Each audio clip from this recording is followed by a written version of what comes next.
Why did the United States attack Libya, Iraq, Afghanistan, and Yemen? Why are U.S. operatives helping to destabilize Syria?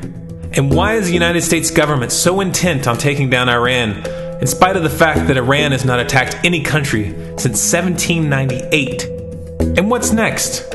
What are we headed for? When you look at the current trajectory that we're on, it doesn't make any sense at all if you evaluate it based on what we're taught in school. And it doesn't make any sense if you base your worldview on the propaganda that the mainstream media tries to pass off as news. But it makes perfect sense once you know the real motives of the powers that be. In order to understand those motives, we first have to take a look at history. In 1945, the Bretton Woods Agreement established the dollar as the world reserve currency, which meant that international commodities were priced in dollars. The agreement, which gave the United States a distinct financial advantage, was made under the condition that those dollars would remain redeemable for gold at a consistent rate of $35 per ounce. The United States promised not to print very much money, but this was on the honor system, because the Federal Reserve refused to allow any audits or supervision of its printing presses.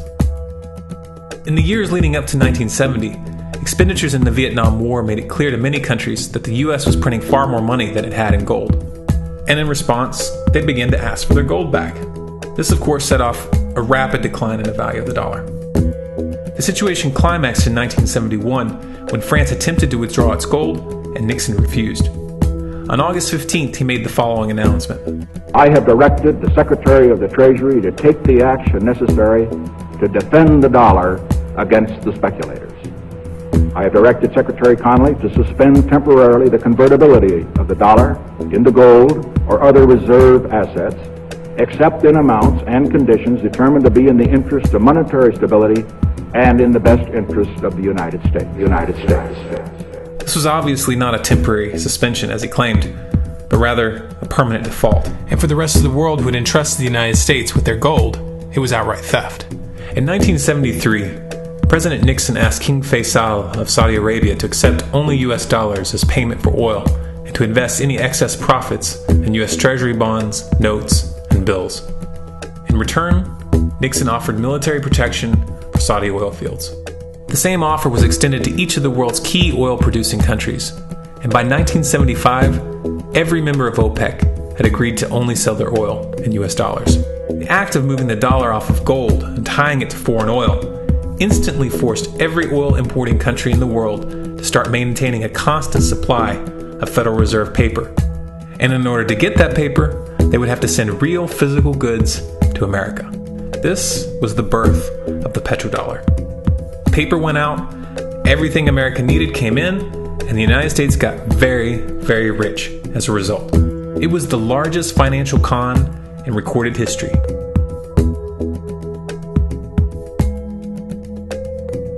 The arms race of the Cold War was a game of poker.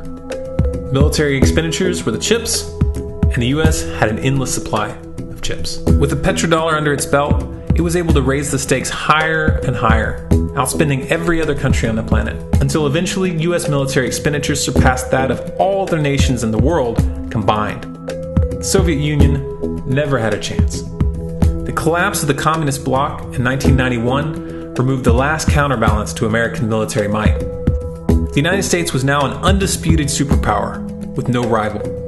Many hoped that this would mark the beginning of a new era of peace and stability. Unfortunately, there were those in high places who had other ideas. Within that same year, the U.S. invaded Iraq in the First Gulf War. And after crushing the Iraqi military and destroying their infrastructure, including water purification plants and hospitals, crippling sanctions were imposed which prevented that infrastructure from being rebuilt.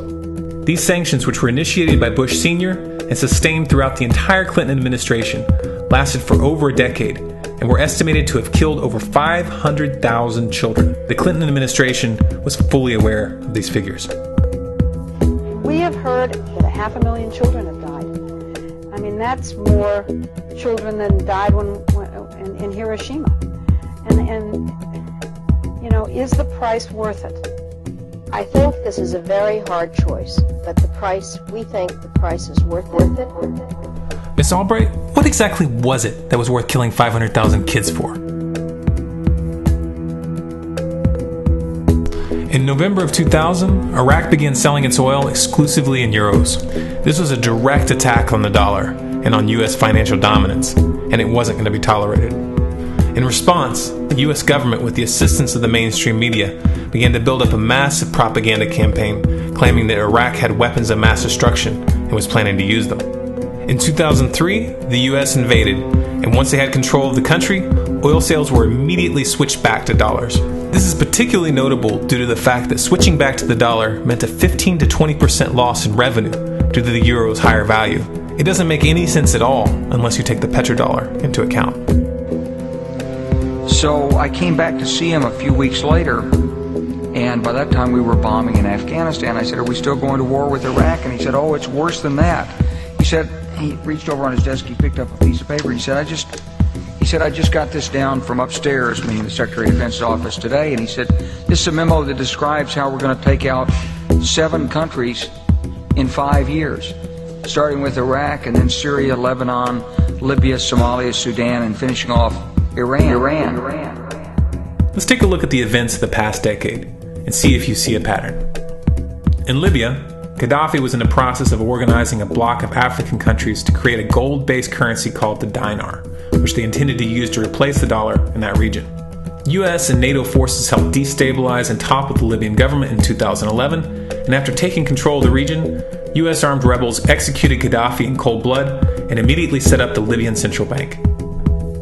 Iran has been actively campaigning to pull oil sales off of the dollar for some time now, and it has recently secured agreements to begin trading its oil in exchange for gold. In response, the US government, with mainstream media assistance, has been attempting to build international support for military strikes on the pretext of preventing Iran from building a nuclear weapon. In the meantime, they established sanctions which US officials openly admit are aimed at causing a collapse of the Iranian economy. Syria is Iran's closest ally, and they are bound by mutual defense agreements.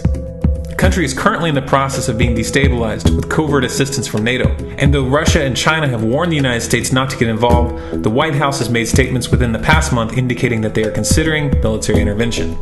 It should be clear that military intervention in Syria and Iran isn't being considered. It's a foregone conclusion, just as it was in Iraq and Libya. The U.S. is actively working to create the context which gives them the diplomatic cover to do what they already have planned.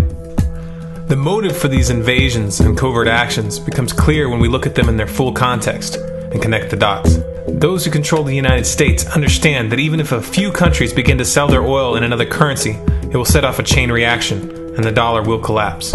They understand that there is absolutely nothing else holding up the value of the dollar at this point, and so does the rest of the world.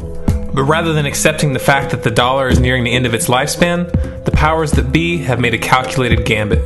They have decided to use the brute force of the US military to crush each and every resistant state in the Middle East and Africa. That in itself would be bad enough, but what you need to understand is that this is not going to end with Iran.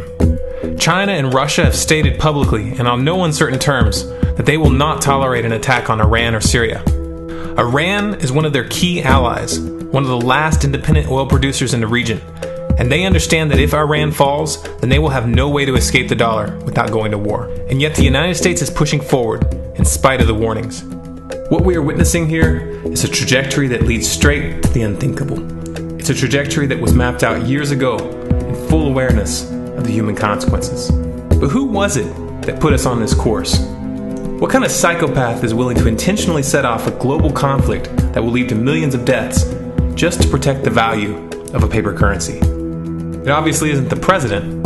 The decision to invade Libya, Syria, and Iran was made long before Obama had risen to the national spotlight. And yet, he's carrying out his duty just like the puppets that preceded him. So who is it that pulls the strings? Often the best answer to questions like this are found by asking another question. Qui bono? Who benefits? Obviously, those who have the power to print the dollar out of thin air have the most to lose if the dollar were to fall. And since 1913, that power has been held by the Federal Reserve.